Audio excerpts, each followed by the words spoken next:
जय हिंद दोस्तों। एक बार फिर से स्वागत करता हूं आपका स्कॉलर्स के डिजिटल प्लेटफॉर्म पर।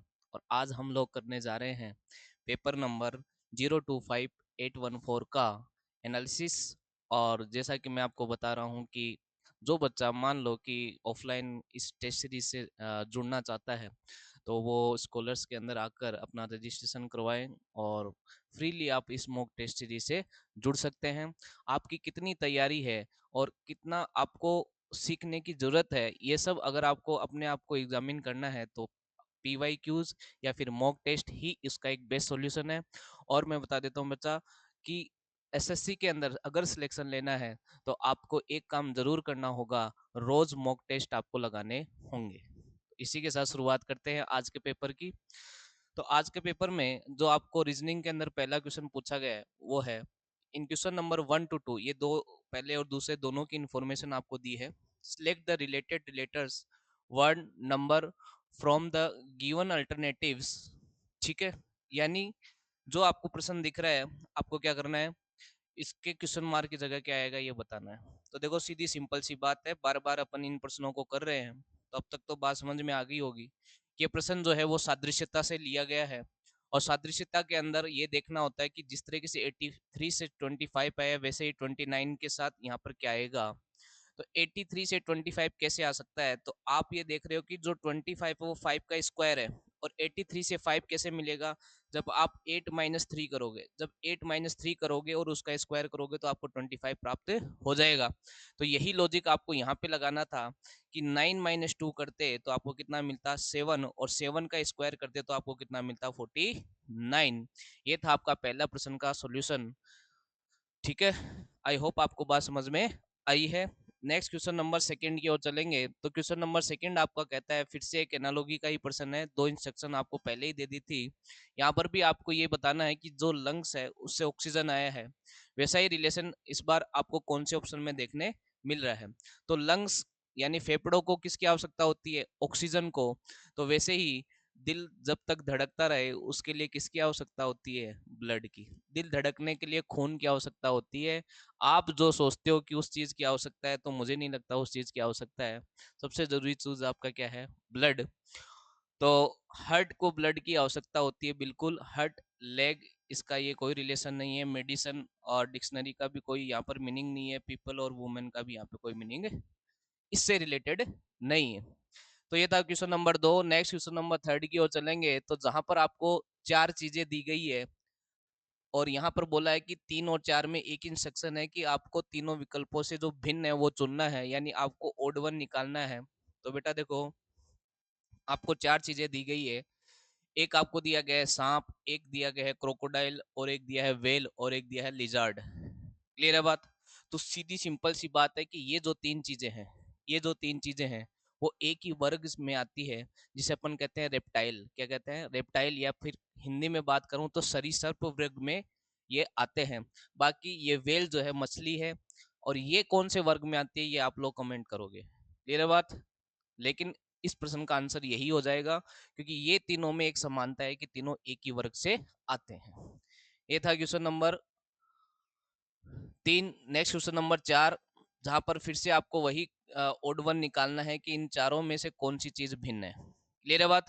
तो अगर मैं बात करूं इन चारों में से भिन्नता की, तो बेटा देखो कि 3 2 4, 2 4 4 और 3 5 2 1 3 6, यहाँ पर अगर देखा जाए तो ऐसा कोई लॉजिक नहीं है जो डायरेक्टली लगे। कहने का मतलब ना कोई प्राइम नंबर दिख रहा, ना कोई स्क्वायर के आसपास की चीजें दिख रही। हाँ 324 जरूर दिख रहा है आपको, लेकिन 324 एकमात्र आपको दिख रहा है।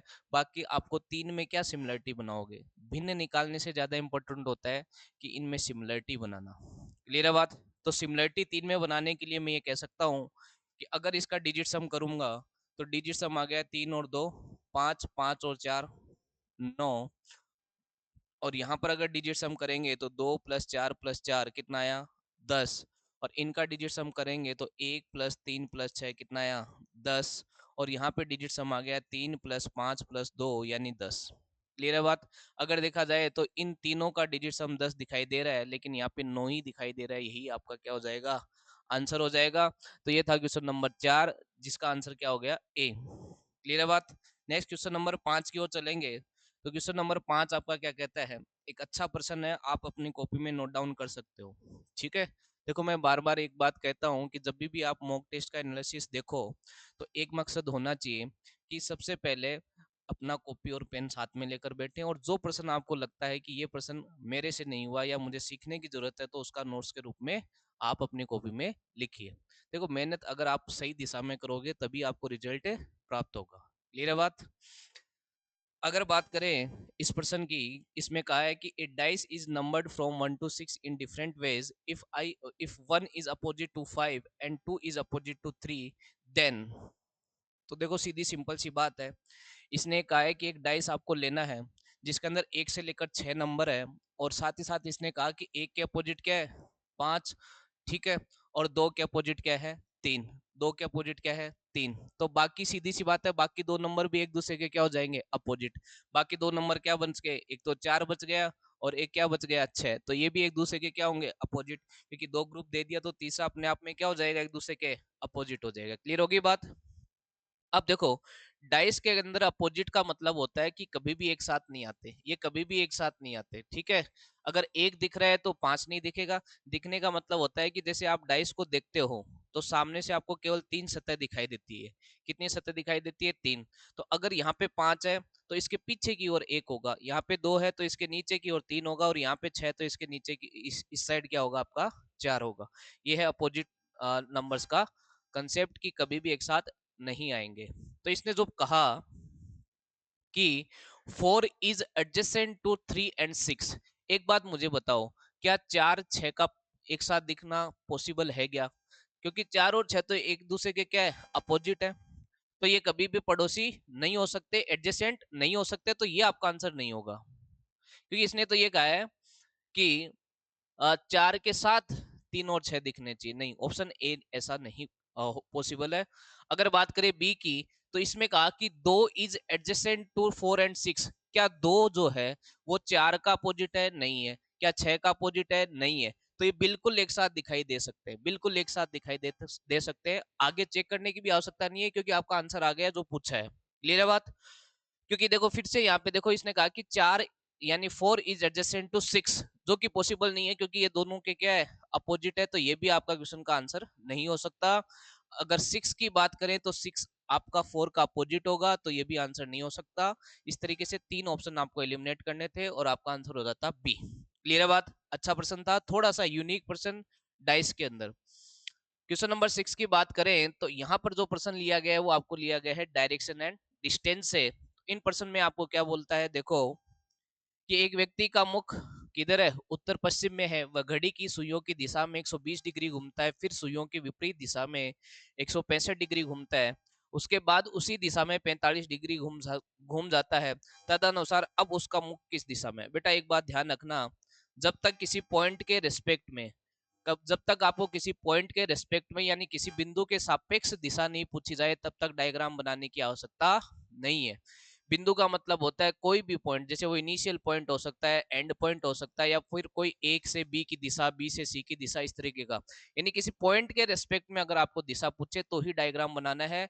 अदरवाइज जैसे आपको पूछे कि वह किस दिशा में जा रहा है या उसका मुख किस दिशा में है, तो उसके लिए आपको डायग्राम बनाने की आवश्यकता नहीं है। कैसे करना है इस प्रश्न को, तो देखो ये कह रहा है कि एक आदमी जो है वो नॉर्थ वेस्ट की ओर फेस करके खड़ा है। क्लियर है। उसके बाद इसने कहा कि 120 डिग्री वो है क्लॉकवाइज घूम जाता है, तो आपने कहा सर 120 डिग्री वो क्लॉकवाइज घुमा, लिख लिया। देन टर्न 165 एंटी क्लॉकवाइज, तो 165 आपने कहा कि सर वो एंटी क्लॉकवाइज घुमा। और then take another turn of 45 degree in the same direction. In the same direction का मतलब होता है जो प्रीवियस उसकी दिशा रही, यानी जो पीछे उसकी दिशा थी वही दिशा। और पीछे दिशा कौन थी, एंटी क्लॉकवाइज। तो अभी भी वो 45 डिग्री कहाँ घूम रहा है, एंटी क्लॉकवाइज। क्लियर है बात। अगर बात करें कि क्लॉकवाइज 120 और एंटी क्लॉकवाइज टोटल कितना हो गया, यहाँ पे देखेंगे तो आप कहोगे सर 5 और 5 10 का 0 1, और 6 4 10 और 11 का 1 1, तो 210 डिग्री आपका एंटी क्लॉकवाइज हो गया। अब माइनस कर दो 120 डिग्री किसमें, क्लॉकवाइज में से। ठीक है, तो ये आ गया 0 और 11 में से 2 गया 9, तो 90 डिग्री एंटी क्लॉकवाइज आपके पास रिमेनिंग रहा। रिमेनिंग क्या रहा 90 डिग्री एंटी क्लॉकवाइज, रिमेनिंग क्या रहा 90 डिग्री एंटी क्लॉकवाइज। तो सीधी सी सिंपल सी बात है कि ये आपकी चार दिशाएं थी, शुरू में वो कहाँ था नॉर्थ वेस्ट में, तो ये नॉर्थ वेस्ट होती है, उत्तर पश्चिम यही होती है। अब यहाँ से एंटी क्लॉकवाइज, ये तो होता है क्लॉकवाइज और ये होता है एंटी क्लॉकवाइज, और ये देखो ये 45 डिग्री यहाँ पर नॉर्थ वेस्ट होगा। देखो वैसे तो ये पूरा नॉर्थ वेस्ट है, लेकिन आदर्श रूप से यानी जब तक आपको एंगल सेटी मतलब नहीं बोला जाए कितना एंगल, और सिर्फ इतना ही बोला जाए नॉर्थ वेस्ट, तो आपको 45 डिग्री लेना है। क्लियर है बात। अब यहाँ से 90 डिग्री एंटी क्लॉकवाइज घूमने का मतलब है कि वो किस दिशा में आ जाएगा, इस दिशा में, और ये दिशा कौन सी है वेस्ट और साउथ, साउथ वेस्ट का मतलब हो गया दक्षिण पश्चिम, जो कि आपको ऑप्शन नंबर किस में दिखाई दे रहा है, सी में। ऑप्शन नंबर किस में दिखाई दे रहा है, सी में। क्लियर हुई बात। तो ये था आपका प्रश्न नंबर 6, जिसका आंसर क्या है आपका सी। ठीक, नेक्स्ट क्वेश्चन नंबर 7 की ओर चलते हैं। तो आपको एक 7 के अंदर आपको एक क्या दिखाई दे रहा है, पेपर कटिंग और फोल्डिंग का प्रश्न दिखाई दे रहा है। और पेपर कटिंग फोल्डिंग का प्रश्न को करने के लिए साधारण सा काम आपको क्या करना है, सुनिएगा। आपको देखो सबसे लास्ट में ये कटिंग हुई है, तो सबसे पहले जो है लास्ट में ये कटिंग जब हो ही गई है, तो आप ये कहोगे कि सर अगर ये वाली अनफोल्डिंग होगी तो मिरर यहाँ लगेगा और ये पूरा दिखाई देगा, मिरर यहाँ लगेगा और ये क्या दिखाई देगा, पूरा दिखाई देगा। अब उसके बाद अगर मैं लगाता तो मिरर मुझे कहाँ देता, यहाँ दिखाई देता, और ये मेरा कंप्लीट हो जाता यहाँ तक। अब देखो बेटा यहाँ पर अगर मिरर लगेगा, यहाँ पर अगर मिरर लगेगा, तो देखो इसकी ये जो ये वाली जो चीज है, ये वाली चीज है वो, क्योंकि ये जो आपका ये जो बनेगा वो इधर बनेगा, और जब आप इसके इस साइड मिरर लगाओगे तो आपको ये दोनों ही वहां पे दिखाई नहीं देंगे, दोनों ही दिखाई नहीं देंगे। तो इस केस में आपका आंसर क्या हो जाएगा, सी हो जाएगा, क्योंकि इसमें 4 है, इसमें 3 है और इसमें 2 है। आपको यही डायग्राम आपको दिखाई देगा। क्लियर हुई बात। नेक्स्ट क्वेश्चन नंबर अपन चलेंगे। देखो कोई किसी का डाउट आएगा सर ये मिरर लगाएंगे तो ये नहीं बेटा, ये नहीं दिखेगा, क्योंकि ये जो लेंथ है वो बहुत छोटी है। क्लियर है। नेक्स्ट अगर बात करें क्वेश्चन नंबर 8 की, तो जहां पर आपको क्या कह रहा है कि बड़े अक्षरों में एक शब्द दिया गया है, इसके पश्चात 4 शब्द उत्तर के रूप में दिए गए हैं, दिए गए अक्षरों को मिलाकर इनमें से केवल एक शब्द को ही बना सकते हैं। तो देखो ये जो आपको शब्द दिया गया है एनवायरमेंट, क्या दिया गया है एनवायरमेंट, आपको इन्हीं अक्षरों का यूज कर कर एक नया शब्द बनाना है, तो इन चार में से कौन सा पॉसिबल है। तो बेटा देखो सीधी सिंपल सी बात है कि जो लेटर यहाँ पर इसमें काम में लिए वो इसमें से आपको मिलने चाहिए। एम आपको मिल जाएगा ठीक है, ओ मिल जाएगा ठीक है, लेकिन बी, बी भी मिल जाएगा ठीक है, ई भी मिल जाएगा ठीक है, एम एक और आया, एम एक और आया। आप मुझे बताओ एम एक ही बार तो है आपके पास, तो दो एम कहाँ से आएंगे, नहीं पॉसिबल, तो ये आपका आंसर नहीं हो सकता। अगर इस इंट्रेंस में बात करें तो ये नई चीज आपको दिखाई दे रही होगी, कौन सी, सी। सी की बात करें तो इस पूरे ही वर्ड में सी नहीं है, तो ये सी भी नहीं आ सकता बेटा, ये भी आपका आंसर नहीं हो सकता। अगर बात करें इंटरटेन की, अगर बात करें इंटरटेन की, तो आप ये कहोगे सर इसके अंदर ई आ गया ठीक है, एक ई आ गया ठीक है, एन आ गया ठीक है, टी टी टी टी भी आ गया ठीक है, और उसके बाद डबल टी, एक टी और कहाँ है, आपके पास तो एक ही टी है, आपके पास एक ही टी है, तो ये भी आपका आंसर नहीं हो सकता। ई आपको मिल सकता है, एम मिल सकता है, आई मिल सकता है, एन मिल सकता है, ई मिल सकता है, दो एन मिल सकते हैं आपको, बिल्कुल देखो दो एन कहाँ पर है, एक तो ये वाला रहा और एक ये वाला रहा, और टी आपके पास है ही एक।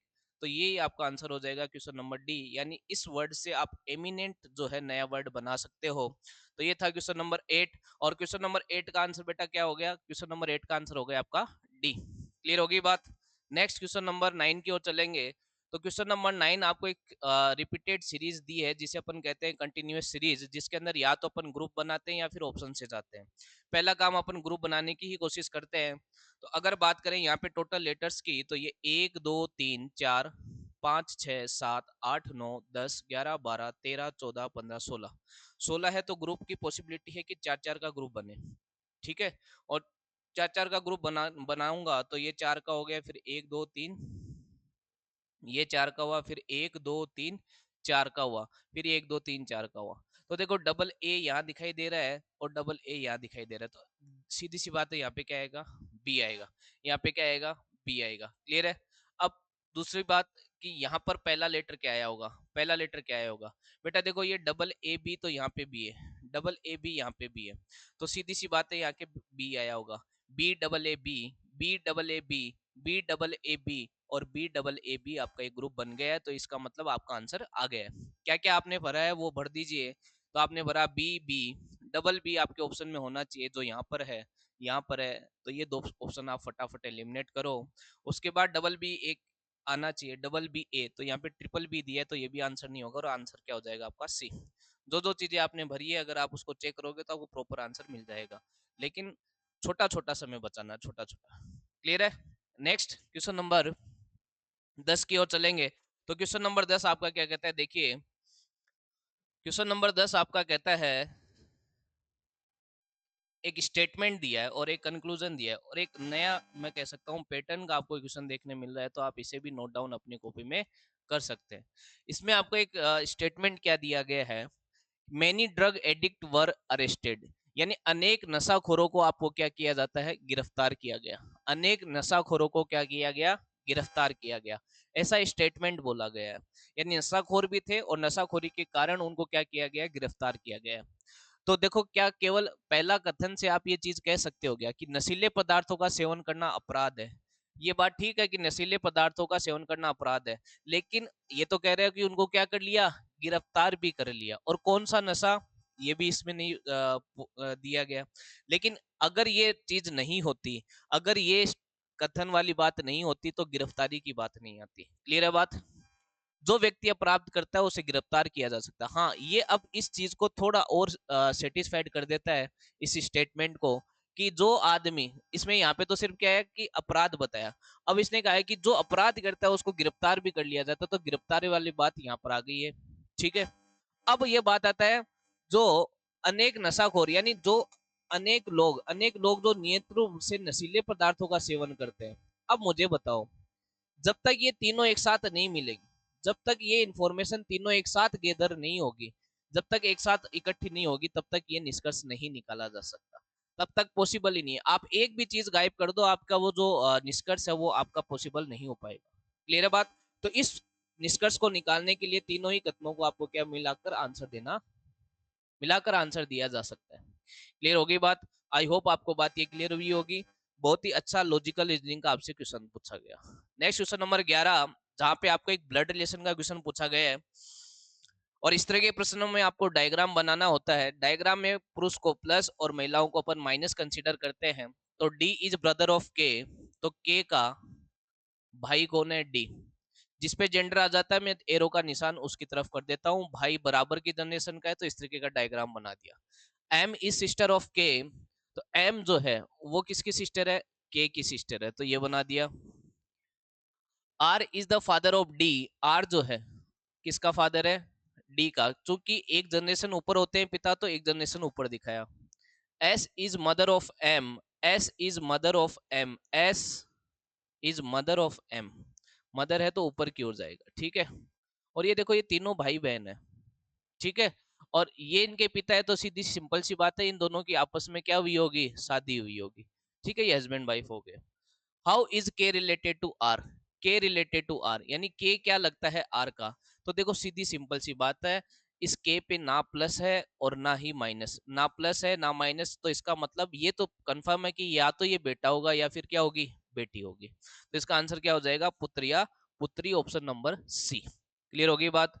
नेक्स्ट क्वेश्चन नंबर 12 की ओर चलेंगे। तो क्वेश्चन नंबर 12 आपका क्या कहता है, देखिए ये रैंकिंग का आपको एक क्वेश्चन दिया है, जहां पर बोलता है कि 39 स्टूडेंट्स के अंदर जो सुरेश है वो अशोक से 7 स्थान आगे है, और अशोक की रैंक एंड से 17वीं है, तो सुरेश के आरंभ से रैंक कौन सी होगी।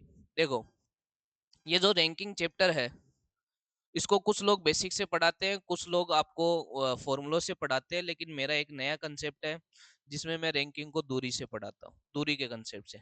दूरी का मतलब होता है, आपको छोटा सा एक चीज बात ध्यान रखनी होगी, कि आपकी जो भी रैंक होगी, जो भी रैंक होगी ऊपर से या नीचे से, उतनी ही ऊपर से या नीचे से अपन दूरी बना लेंगे। और एक बात ध्यान रखनी है कि लोग की संख्या जो है, लोग की संख्या जो है वो दूरी से एक कम ली जाती है, दूरी से एक कम ली जाती है। ऐसा क्यों किया जाता है, जैसे मान लो किसी ने कहा कि ऊपर से किसी का 14वां स्थान है, तो बेटा देखो पीछे अगर बात करूं तो लोग 13 ही रह गए, इसलिए हमेशा दूरी से लोगों की संख्या क्या ली जाती है, एक कम ली जाती है। एक अपवाद भी है, लेकिन फिलहाल अपवाद की बात नहीं करूंगा क्योंकि वो उस क्वेश्चन में काम नहीं आ रहा। अब नेक्स्ट बात करेंगे कि कैसे करना है इस क्वेश्चन को, तो इसने कहा 39 विद्यार्थी, तो मैं ये कह सकता हूँ कि जो भी पंक्ति है उसकी टोटल लंबाई कितनी हो जाएगी, 40 हो जाएगी। टोटल लंबाई 40 कैसे ले ली मैंने, क्योंकि लोगों की संख्या मुझे 39 दी है, लोगों की संख्या 39 है, लोगों की संख्या जो है वो 39 है, तो दूरी कितनी हो जाएगी, लोगों की संख्या से एक ज्यादा। क्लियर है बात। तो इसलिए मैंने ये टोटल दूरी कितनी ले ली, 40 ले ली। अब इसने क्या कहा वो सुनिए। अब इसने कहा कि अशोक की रैंक अंत से 17वीं है, यानी यहाँ पर कौन है, अशोक, जो कि नीचे से कितने की दूरी पर है, 17 पर, क्योंकि रैंक ही अपनी दूरी होगी, तो अशोक जो है वो ऊपर से 17 की दूरी पर है। साथ ही साथ इसने क्या कहा, सुरेश अशोक से 7 स्थान आगे है, आगे है मतलब ऊपर की ओर, तो यहाँ से 7 स्थान ऊपर कौन है, 7 स्थान ऊपर है आपका सुरेश। अब आपको पूछा है कि सुरेश जो है वो ऊपर से कौन से स्थान पर है, तो सीधी सिंपल सी बात है। अब देखो कितना इजी हो गया, आपको ये दूरी निकालनी है, तो बेटा ये दूरी कैसे निकलेगी, तो आपको होगी sir 40 minus 17 plus 6, 40 minus 17 plus 6, 40 minus अगर 17 प्लस 6 करेंगे तो सीधी सी बात है ये कितना आ गया, 17 और 6 23, 40 माइनस 23, 40 माइनस 23 करेंगे तो कितना आ गया 39 है, और 7 रैंक आगे है, यदि अशोक अंक से 17वीं पेयर है, ठीक है, ओ सॉरी 17 और 7, 17 और 7 कितना होगा 24, 24 आएंगे बेटा, यहाँ थोड़ी सी गलती है, ठीक है। और 24 24 इसमें से घटाओगे तो कितना आएगा 16, क्योंकि ये 6 नहीं ऊपर से 7वीं रैंक पर है। क्लियर होगी बात। तो ये सीधी सिंपल सी बात है कि वो ऊपर से 16वें स्थान पर हो जाएगा, वो ऊपर से कौन से स्थान पर हो जाएगा, 16वें स्थान पर, और यही आपसे पूछा था, तो ये आपका आंसर होगा। इतना आसान है दूरी के कंसेप्ट से इस क्वेश्चन को करना। नेक्स्ट क्वेश्चन नंबर 13 की ओर चलते हैं। तो आपको बहुत ही अच्छे कंसेप्ट के साथ एक सीरीज दी गई है, बहुत ही बढ़िया कंसेप्ट आपको दिखाई दे रहा है कि 12, 12.5, 19.5, 36.75, 81.5, तो आगे क्वेश्चन मार्क की जगह क्या आएगा। यानी क्वेश्चन नंबर अगर 13 की बात करूं और सीरीज की बात आ जाए तो ये सबसे अच्छी सीरीज आपको दिखाई दे रही है। अब देखो 12 और 12.5, 12 से 12.5 आया, कैसे आया देखना। अगर आप क्या करो, 12 को क्या कर दो, 12 को अगर 1/2 कर दो, प्लस उसमें क्या ऐड कर दो 6.5, तो आपको कितना मिल जाएगा 12.5 मिल जाएगा। क्लियर है ना बात। 12 का आधा करा उसमें 6 पॉइंट ऐड किया तो क्या मिला 12.5। अब अगर बात करें आगे क्या हुआ, तो 12.5 को आगे इसने किया गुणा 1 से, यानी यहाँ पे 0.5 बढ़ा दिया, और यहाँ पर प्लस करने वाली संख्या में भी कितना बढ़ा दिया 0.5, और यहाँ पर आपको अगर ऐसा करोगे तो आपको कितना मिल जाएगा 19.5 मिल जाएगा, जो कि आगे की संख्या मिल गई। अब आगे यही क्रम जारी रहेगा, और 19.5 जो है वो अब किससे गुणा होगा, तो आपको हो गया सर 3/2 से, 1.5 से गुणा होगा, और 3/2 से गुणा होकर उसमें 8 कितना होगा 7.5, तो ये आपका आ जाएगा आगे वाली संख्या कितनी 36.75। क्लियर होगी बात। और अब क्या करेगा वो 36.75 को क्या करेगा, कितने से गुणा करेगा, 1.5 के बाद आता है 2, तो 2 से गुणा करेगा और इधर कितने जोड़ देगा 8 ऐड कर देगा, तो आपको प्राप्त हो जाएगा कितना 81.5। अब क्या करना है, अब आपको 81.5 है उसको गुणा करना है कितने से 5/2 से, यानी 2.5 से, और प्लस कितना करना है उसके अंदर, प्लस करना है उसमें 8.5, 8.5। तो सीधी सिंपल सी बात है कि पहली बात तो कि मेरा 0.5 तो लास्ट में आएगा ही आएगा, जो सारे ऑप्शन में आपको दे रखा है। साथ ही साथ अगर मैं इस कैलकुलेशन को करना चाहूँ तो कैसे कर सकता हूँ, सुनना मेरी बात। मैं एक बार इस पॉइंट को हटा के नीचे 0 ले लेता हूँ। क्लियर है। अब 815 को 5 से गुणा किया तो 25, 2 2 यहाँ गया, 5 और 2 7, और 8 पंजे 40। क्लियर है। नीचे कितना है 20, ये 8.5 तो बाद में ऐड कर ही लेंगे, इसको ही कर लेते हैं। अब मैं इसको गुणा 5 ऊपर नीचे कर देता हूँ, इसका फायदा है, क्या फायदा है वो अभी समझ में आ जाएगा। मैं इसको नीचे 100 बनाने के लिए ऊपर नीचे 5 से गुणा करती हूँ, कैलकुलेशन है नथिंग एल्स। तो 25, 2 7 पंजे 35, 35 और 2 37, ये 3 आ जाएगा, और 5 कितना आ जाएगा 20 आ जाएगा। अब 2 जीरो लगाने में कहीं तकलीफ नहीं होगी, ये 2 जीरो लग गए। अब इसमें 8.5 आप क्या कर दो ऐड कर दो, 8.5 ऐड करोगे तो ये 5, 7 5 12 का 2 1, 4 8 12 का 2 1, और ये आ गया 212.25। 212.25 का मतलब हो गया आपका ऑप्शन नंबर सी। बहुत ही शानदार सीरीज आपको यहाँ पे देखने मिली, और बहुत ही अच्छा पैटर्न आपको यहाँ पे देखने मिला। नेक्स्ट क्वेश्चन नंबर देखते हैं। तो क्वेश्चन नंबर 14 की अगर बात करें तो यह भी अपने आप में बहुत ही शानदार सीरीज है, और इसके अंदर बच्चा जो फंसेगा वो कंसेप्ट सीखने के बाद भी कैलकुलेशन में फंसता हुआ दिखाई देगा। तो चलो अब इसका इलाज करते हैं, क्या करना है बेटा देखो 6 क्या है, 6 6 की बात करें तो क्या 6 अगर बात करें तो 6 आपको नहीं दिखाई दे रहा है, कोई बात नहीं, लेकिन 60 तो दिखाई दे रहा होगा। 60 नहीं दिखाई दे रहा है तो क्या 620 देख रहा होगा? आप बोलोगे सर हमको तो इसमें से कुछ भी दिखाई नहीं दे रहा, आप तो कह रहे हो ये दिखाई देगा क्या, ये दिखाई। बेटा ये 60 तो दिखना चाहिए ना, हमेशा दिखना चाहिए। क्या? 4 का क्यूब माइनस 4, 4 का क्यूब माइनस 4, 4 का क्यूब माइनस 4। तो बेटा ये क्या है, ये क्या है? क्या ये 2 का क्यूब, सॉरी 3 का क्यूब माइनस 3 नहीं है क्या? सॉरी 3 का स्क्वायर, क्यूब नहीं स्क्वायर, 3 का स्क्वायर माइनस 3 नहीं है क्या? 3 का स्क्वायर माइनस 3 है, और ये क्या है? 4 का क्यूब माइनस 4 है। तो बोलोगे सर ये क्या है? तो मैं बता देता हूँ, जहां पे ये 3 है ये 4 है, तो अब ये पॉसिबिलिटी किसकी बनेगी? 5 की। अब 5 से ये कैसे आता है 620? तो बेटा 620 लाना थोड़ा मुश्किल है, क्योंकि 125 तक तो सबको पता है। अगर 5 की पावर 4 करते हो तो क्या आता है? देखो 5 की पावर 4 का मतलब 5 की पावर 3 तो आपको याद है 125 होता है। अब इसको 5 से गुणा करो तो आपको 25 25 2 5 दूनी 10 और 12 का 2 1 और 5 625 मिल जाता है। और इसी 625 से 20 प्राप्त करना, यानी माइनस का क्या करना पड़ेगा? 5 प्राप्त करने का। तो अब यहाँ से आपको लॉजिक समझ में आ रहा होगा कि पावर एक एक इंक्रीज होती जा रही है। पावर क्या हो रही है? एक एक इंक्रीज होती जा रही है, पावर एक एक इंक्रीज होती जा रही है। और साथ ही साथ जो जिसका आप पावर ले रहे हो वो माइनस होते जा रहे हैं। वो क्या होता जा रहा है? माइनस होते जा रहा है। तो सीधी सिंपल सी बात है, ये क्या चीज है? तो आप बोलोगे सर ये जो है वो है 6 की पावर 5 माइनस का 6। 6 की पावर माइनस का 6 की पावर 5 माइनस का, मुझे देखना नहीं है कि ये वास्तव में है क्या, क्योंकि अब मैं आंसर की ओर जाऊंगा जो क्या बताएगा 7 की पावर 6 माइनस है, 7 की पावर 6 माइनस 7, 7 की पावर 6 माइनस 7, 7 की पावर 6 माइनस 7 की कैलकुलेशन करनी कोई भी किसी भी लिहाज से आसान नहीं है। अब देखो इसमें दो चीज यूज करेंगे। मैं 7 की पावर 6 को क्या लिख सकता हूँ? 7 की पावर 3 गुना 7 की पावर 3 और माइनस का 7। मैं लार्ज डिजिट को सोचता हूँ, क्योंकि लार्ज डिजिट से मेरे दो ऑप्शन तो एलिमिनेट हो जाएंगे एटलीस्ट, कम से कम। चलो पहले उसका काम करते हैं। 7 की पावर 3 का मतलब लार्ज डिजिट कितना होता है? 3, 343 होता है। और यहाँ से भी लार्ज डिजिट, केवल लार्ज डिजिट की बात कर रहा हूँ तो 3 आ जाएगा, और ये माइनस का 7, तो 3 3 9, 9 माइनस 7, यानी लार्ज डिजिट उसकी क्या आनी चाहिए? 2। जो भी आंसर आएगा उसकी लार्ज डिजिट 2 आएगी। तो बेटा अभी भी अपने पास कितने ऑप्शन रह गए? अभी भी अपने पास 2 रह गए। सर अब क्या करेंगे? अब क्या करेंगे? अब लार्ज डिजिट यहाँ पे तो क्या लगा है? लार्ज डिजिट वाला कंसेप्ट, क्योंकि ये इसको कैलकुलेट नहीं करना है, मैं आपको सिखा रहा हूँ क्या करना है। अब आपको यहाँ पर लगा लेना है डिजिटल सम। क्या लगा लेना है? डिजिटल सम। डिजिटल सम का की रूल क्या है? डिजिटल सम या क्या नहीं है उसको समझने के लिए एक अलग से वीडियो देखेंगे। जितना समझ में आता है उसको समझना। देखो डिजिटल सम का मतलब है कि जैसे आपके पास एक कैलकुलेशन थी 343 7 का क्यूब गुणा 343 7 का क्यूब माइनस का 7, इसका डिजिटल सम निकालना है। तो ये देखो 4 और 3 7, 7 और 3 10, 10 का डिजिटल सम, एक और जीरो वापस ऐड होके एक आ जाएगा। यहाँ पे भी इसका डिजिटल सम आ जाएगा एक और माइनस का 7। ठीक है। अब एक माइनस 7, एक माइनस 7 करेंगे तो क्या मिलेगा? माइनस का 6। कितना मिलेगा? माइनस का 6। अब माइनस का 6 कभी कभी भी डिजिटल सम माइनस में नहीं होता है। जब भी डिजिटल सम माइनस में है तो आपको क्या करना है? 9 माइनस 6, 9 में से घटा देना है। तो यानी आपका डिजिटल सम क्या है? 3 होगा। जो भी आपका आंसर होगा उसका डिजिटल सम क्या होगा? 3 होगा। अगर डिजिटल सम अपन लगाए इनमें, तो डिजिटल सम अगर लगाओगे तो क्या आएगा? देखो डिजिटल सम लगाओ यहाँ पर, एक और एक दो, 2 और 7 9, 9 का होते ही डिजिटल सम 0 हो जाता है, तो यहाँ से डिजिटल सम नहीं आएगा। 6 4 10, 10 और 2 12, 10 और 2 12, तो इसका डिजिटल सम 3 आया।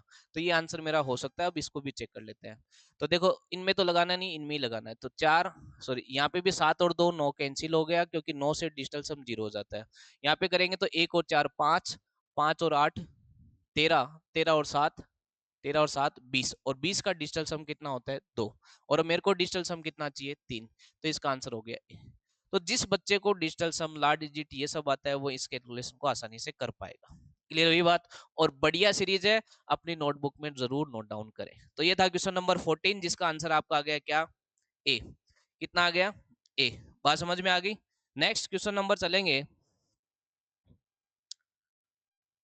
मैंने कोई गलती, मुझे नहीं लगता है कि है, अगर कैलकुलेशन मिस्टेक है तो देख लेना, मुझे नहीं लगता है सही है। नेक्स्ट करते हैं क्वेश्चन नंबर 15, संख्या पैटर्न में लुप्त संख्या छांटिए। यानी आपको मिसिंग नंबर बताना है। मिसिंग नंबर की अगर बात करें, मिसिंग नंबर की बात करें तो सीधी सिंपल सी बात है कि यहाँ पे 38 कैसे आया। 38 लाने के लिए मेरे को क्या करना होगा?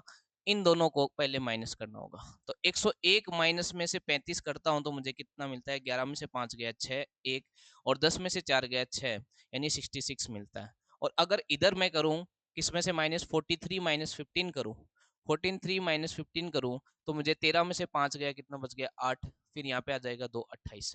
अब देखो क्या करना है, अब इन दोनों को घटा दो। अब इन दोनों को घटाओगे तो क्या आएगा, देखो इन दोनों को घटाने पे 16 में से 8 गया 8, 1 38 मिल जाएगा, जो कि मुझे चाहिए था बीच वाली संख्या। तो कहने का मतलब है इन दोनों को आपको क्या करना है, इन दोनों को घटाना है, इन दोनों को घटाना है, और इसमें से जो भी आए उन दोनों को भी आपस में घटाना है। मान लो इनको घटाने पे x आया, इनको घटाने पर y आया, अब आपको क्या करना है, x माइनस वाई करना है। क्लियर है बात। अगर मैं यहाँ पे घटाऊंगा तो यहाँ पे मेरे को मिलेगा 8, और यहाँ पे मैं घटाऊंगा 34 घटाऊंगा 184 में से, तो यहाँ पे मिलेगा 0, 5 और 1। ठीक है। और अब इसमें से घटाऊंगा 8 तो मुझे मिलेगा 142, जो कि आपको ऑप्शन नंबर बी में दिखाई दे रहा है। ऑप्शन नंबर बी में दिखाई दे रहा है। तो आई होप आपको बात क्लियर होगी, क्वेश्चन नंबर 15 और जिसका आंसर आ गया बी। नेक्स्ट क्वेश्चन नंबर अपन चलते हैं 16 की ओर, कि choose from 4 answer figure that will be found when question figure is folded into a box. यानी जो आपको ये ओपन डाइस दिए है उनसे कौन सा मैं क्लोज डाइस बना सकता हूँ, ये आपको पूछा है। क्लियर है बात। तो सीधी सिंपल सी बात है, आपको ये एनालाइज करना पड़ेगा। अगर बात करें कि मैं इसको आगे लेके आ रहा हूँ, क्योंकि इसमें मेरे को पहले ऑप्शन में क्या दिखाई दे रहा है, आगे। इसको आगे लाने का मतलब है ये आगे आया, ये ऊपर गया, कौन सा, क्रॉस वाला। ये क्रॉस वाला ऊपर गया, और ये जो चीजें हैं ये वाली चीजें, ये डॉट तो चली गई इधर, और ये वाला एक आ गया इधर अनफोल्ड। ठीक है। और ये जो एरो है वो आपको ऐसे दिखाई देगी, यानी एरो की जो डायरेक्शन है वो ऐसे होनी चाहिए, ऐसे। और इसके नीचे क्या होनी चाहिए, डॉट होनी चाहिए, जो कि आपको ऑप्शन नंबर ए में भली बात दिखाई दे रही। तो ऑप्शन ए तो बन सकता है। अगर बात करें बी की, बी में वापस से आपको क्रॉस ऊपर की ओर ले आया। बेटा जब क्रॉस ऊपर की ओर आएगा तो एरो आपका इस साइड ही जाएगा। क्लियर है। भले आपने इस डॉट को इस बार इसको ना दिखा के उस चीज को दिखाई, तो ये चीज आपकी सीधी नहीं आ सकती, बी नहीं बन सकता। जैसा कि मैंने कहा कि आपका ये जो चीज है, अब इसमें देखो इसने क्या किया है, सर्किल को ऊपर ले गया, सर्किल को ऊपर लेके सर्किल को क्या लिया है ऊपर, और अब इस बार इसको फ्रंट में लिया है। तो सीधी सिंपल सी बात है, ये जो फोल्ड होंगे ये फोल्ड ऐसे ही होंगे इस डायरेक्शन में। ठीक है। सीधे नहीं होंगे, तो बिल्कुल आपको इसमें ये चीज टेढ़ी दिखाई दे रही है, तो ये भी बन सकता है सी भी। अगर बात करें डी की, तो डी में आपने इसने क्या दिखाया, सीधा दिखाया। बेटा सीधा नहीं बनेगा, सीधा नहीं बनेगा। तो इस तरीके से आपका कौन कौन सा बनेगा, एक तो ए और एक सी, जो कि ऑप्शन नंबर किस में दिखाई दे रहा है, बी में दिखाई दे रहा है। क्लियर हुई बात। अगर मेरे पास बॉक्स होता तो और ज्यादा अच्छे से क्लियर हो पाती। नेक्स्ट टाइम इस ऐसे क्वेश्चनों को बॉक्स से अपन सोल्व करेंगे।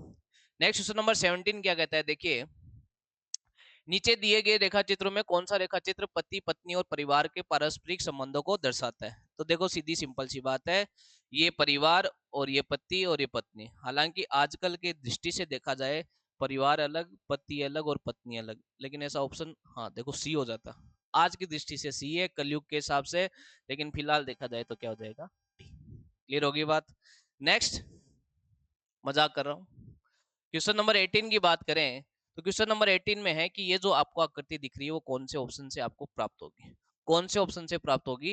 यानी क्वेश्चन नंबर 18 में जो है आपको क्या पूछा है, एम्बेडेड फिगर पूछा है, यानी कौन सी आकृति आपको प्राप्त होगी। देखो ये वाली आकृति अगर बात करें तो सीधी सिंपल सी बात है, देखो ये यहाँ गई, ठीक है, फिर ये यहाँ से नहीं आएगी, लेकिन अगर बात करें, हाँ यहाँ से देखो ये वाली, ये आई यहाँ पे गई, फिर क्या गई यहाँ पर, फिर ये, और फिर ये यहाँ पर, और ये वाली।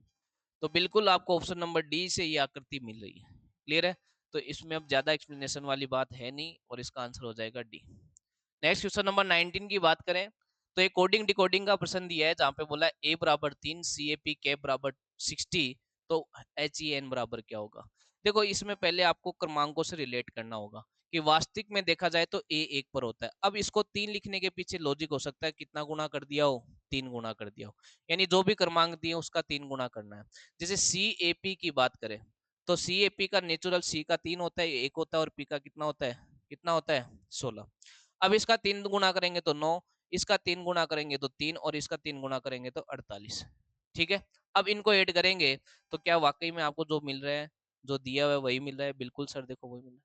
लॉजिक बात समझ में आ गई तो आपको क्या करना है, HEN, H का क्रमांक होता है 8, 8 का 3 गुना लेना है 24, E का क्रमांक होता है 5, 5 का 3 गुना लेना है 15, N का क्रमांक होता है 14 और 14 का 3 गुना लेना है तो 42।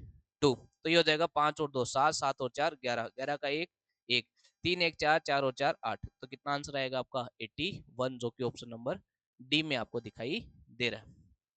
नेक्स्ट क्वेश्चन नंबर 20 की ओर चलेंगे, जहां पर बोला है एक निश्चित कूट में माउंटेन को OPVP VBJP लिखा जाता है, तो PROTEST को क्या लिखा जाएगा। यानी कहने का मतलब है क्वेश्चन नंबर जो 20 दिया है आपको, किसका दिया है, कोडिंग और डिकोडिंग का। तो सीधी सिंपल सी बात है, कोडिंग डिकोडिंग की बात करें तो सबसे पहले इनके क्रमांक लिखे जाएंगे, जो कि M का 13, O का 15, U का 21, N का 14, T का 20, A का 1 और I का 9 और N का 14। फिर O की बात करें तो ये 16 दिखाई देगा। फिर P की बात करें तो P भी 16, V 22, ठीक है, और P 16। उसके बाद B 2, सॉरी, P आ गया 16 और इसके बाद ये आएगा 22 और B 2, J 10 और P 16। अब इनमें लॉजिक समझने की कोशिश करें तो यहाँ पे आपको क्या दिखाई दिया, यहाँ पे आपको +3 दिखाई दिया, यहाँ पे क्या दिखाई दिया तो आप बोलोगे सर +1 दिखाई दिया। क्लियर है बात। यहाँ पे क्या दिखाई दिया तो आप बोले +1, यहाँ पे तो +2 दिखाई दिया, यहाँ पे क्या दिखाई दिया +2, यहाँ पे +1, यहाँ पे +1 और यहाँ पे +2। तो ऐसा क्या हुआ कि चीजें अलग अलग चीज चल रही है कि M जो 13 हुआ करता था 15, सॉरी 16 की जगह कितना आएगा 15 आएगा बेटा, ये 15 है, ये 2 है, +2।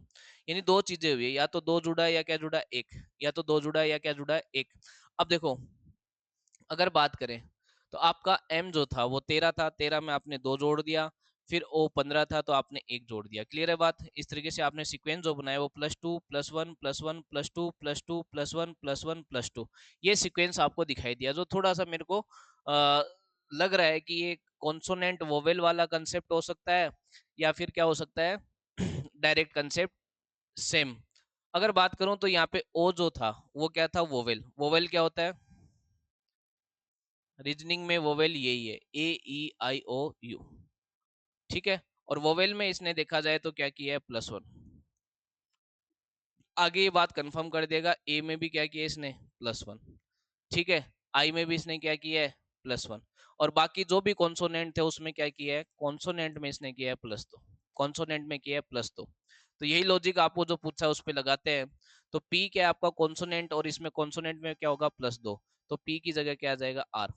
इसी तरीके से R की जगह क्या आ जाएगा T, लेकिन O की जगह क्या आएगा, O 15 है तो 16 यानी P। RTP से आपका आंसर स्टार्ट होगा, RTP, ये नहीं होगा, ये नहीं होगा।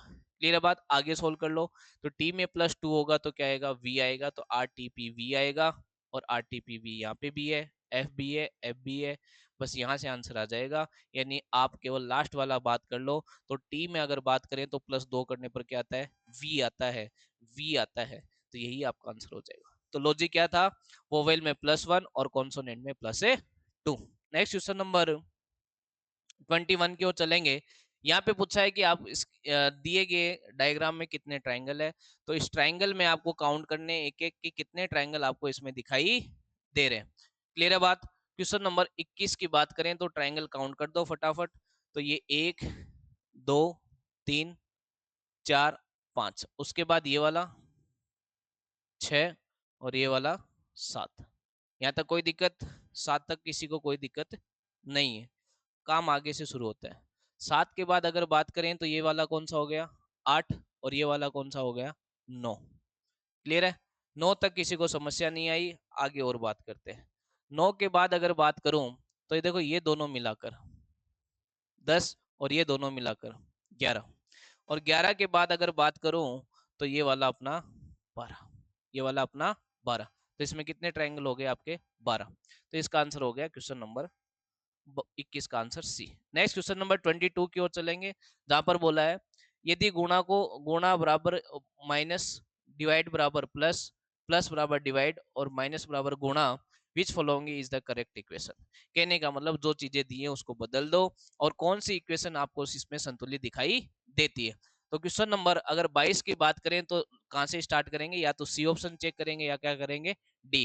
ठीक है, तो 22 के अंदर जो आपको इन्फॉर्मेशन दी है उसके हिसाब से अगर मैं चेक करना शुरू करूं, तो सी और डी के अंदर अगर बात करें तो देखो सी और डी में चेंज करने से पहले अपन ये देखेंगे कि जैसे डिवाइड की जगह प्लस, और क्योंकि मेन चीज होती है डिवाइड, और प्लस की जगह डिवाइड आएगा, प्लस की जगह डिवाइड आएगा तो इसमें तो ठीक है बात, और यहाँ पे प्लस की जगह डिवाइड आएगा तो यहाँ पे भी ठीक है बात। ठीक है, अब इसको चेक करेंगे तो देखो अगर इसमें चेक करते हैं पहले तो 20, डी में चेक करते हैं तो 20 गुणा की जगह क्या आ जाएगा -16, प्लस की जगह क्या आ जाएगा डिवाइड 2, और माइनस की जगह क्या आ जाएगा गुणा 3, और डिवाइड की जगह क्या आ जाएगा, डिवाइड की जगह आ जाएगा आपका +4। यहाँ से आने चाहिए 2, तो आप ये देखो यहाँ से 8 आ गया, 20 माइनस गुणा 3 और +4, तो ये 24, 24 4 28, 28 सॉरी 24 तो ये हो गया, 24 माइनस 24 0, यानी यहाँ पे 2 आ रहे हैं, तो 2 तो नहीं आएगा, ये नहीं होगा। अब अगर बात करें सी की, तो सी में आपने जैसे बात किया 18, प्लस की जगह आ गया आपका डिवाइड, और डिवाइड की जगह क्या आया, डिवाइड की जगह प्लस। देखो ये टाइम कंज्यूमिंग क्वेश्चन है और कुछ भी नहीं है। 10 और गुणा की जगह क्या आ जाएगा, गुणा की जगह आ जाएगा आपका माइनस। क्लियर है, गुणा की जगह माइनस आ गया -1, और माइनस की जगह क्या आ जाएगा, माइनस की जगह आ जाएगा आपका गुणा 2। अगर इसको सोल्व करेंगे तो ये 3, ठीक है, यहाँ से 3 आ जाएगा, प्लस का 10, ठीक, और माइनस का 2। अब इनको ऐड करेंगे तो 13, 13 माइनस 2 11, ये भी नहीं आएगा, यानी ऑप्शन नंबर सी भी आपका नहीं होगा। अब बी और इसमें से एक चेक कर लो। बी की बात करें तो 4, माइनस की जगह क्या हो जाएगा, माइनस की जगह गुणा हो जाएगा, ठीक है, और डिवाइड की जगह क्या हो जाएगा, तो आप बोलोगे प्लस हो जाएगा, प्लस का 7। क्लियर है, फिर गुणा की जगह क्या होगा, तो आपने कहा गुणा की जगह क्या हो जाएगा माइनस। ठीक है, फिर आ जाएगा ये 16, और फिर +2 की बात करें तो प्लस की जगह क्या आएगा बेटा, प्लस की जगह आना चाहिए आपका डिवाइड, तो यहाँ से 8 आ जाएगा और यहाँ से 20 आ जाएगा और प्लस का 7, तो 27 माइनस 8 करेंगे तो कितना आ जाएगा 19। यही आपका आंसर। देखो अधिकतर क्वेश्चनों के आंसर सी या डी आ जाते हैं, लेकिन इसमें क्या आ रहा है बी। क्लियर है, नेक्स्ट क्वेश्चन नंबर 23 की ओर चलेंगे, जहां पर आपको मिसिंग नंबर दिया है। ठीक है, और मिसिंग नंबर की बात करें तो ये कैसे आया, इस पैटर्न को समझिए कि 9 कैसे आता है। तो देखो सीधी सिंपल सी बात है कि अगर 20 + 7 करूंगा और डिवाइड 3 करूंगा तो मुझे कितना मिल जाता है, 9 मिल जाता है। क्या यही लॉजिक आगे चल रहा है, तो आप देखिए अगर 29 में आप 7 ऐड करोगे और इसका डिवाइड कर दोगे 3 से तो आपको 12 मिल जाता है। बात सही है। इसी तरीके से अगर यहाँ पर बात करें तो 20 + 25 बराबर 45, और डिवाइड बाई 3 करेंगे तो कितना आ जाएगा 15। तो सीधी सी बात है कि यहाँ पर क्या आएगा, इन दोनों का एडिशन, यानी 25 + 29, जो कि कितना आ जाएगा 9 और 5 14 का 4 1 3 और 2 5, और डिवाइड कर दो 3 से तो ये मिल जाएगा 3 एकम 3 और 2 मिलेगा तो 8 तिया 24 यानी 18, यानी कि आंसर क्या आ गया बी। ये था question number 23। Next question number 24 की ओर चलेंगे, तो क्वेश्चन नंबर 24 कहता है कि उस समुच्चय का चयन कीजिए जिसमें संख्याएं उसी तरीके से संबंधित है जिस प्रकार से नीचे दिए गए समुच्चय में आपस में संबंधित है। यानी जो रिलेशन आपको 5 22 और 31 का दिखाई दे रहा है, तो इस रिलेशन को देखा जाए तो इसमें कितना ऐड है 7, और इसमें कितना ऐड है 9। ऐसा रिलेशन आपको कहाँ दिखाई दे रहा है, तो आपको हो गया सर ऑप्शन नंबर ए में ही दिखाई दे रहा है, तो यही आपका आंसर हो जाएगा। क्लियर है बात। नेक्स्ट क्वेश्चन नंबर 25, जो कि आज का लास्ट क्वेश्चन, क्या कहता है, मिरर इमेज आपको बताना है, दर्पण आपको प्रतिबिंब बताना है, यानी दर्पण कहाँ लगेगा, यहाँ पर, यहाँ लगेगा, तो सीधी सिंपल सी बात है ये इधर वाली चीज होगी, तो ये आंसर तो नहीं होगा, ये हो सकता है, ये नहीं होगा। अब इन दोनों में अगर बात करें तो क्या अंतर है, तो आप बोलोगे सर ये वाली चीज है इसमें नीचे है और ये ऊपर, तो नीचे ऊपर तो चेंज होता ही नहीं, जो चीज ऊपर थी वो ऊपर ही रहेगी, यानी आपका ऑप्शन नंबर बी होगा, ऑप्शन नंबर सी नहीं होगा।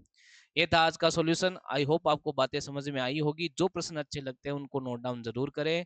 इसी के साथ जय हिंद जय भारत।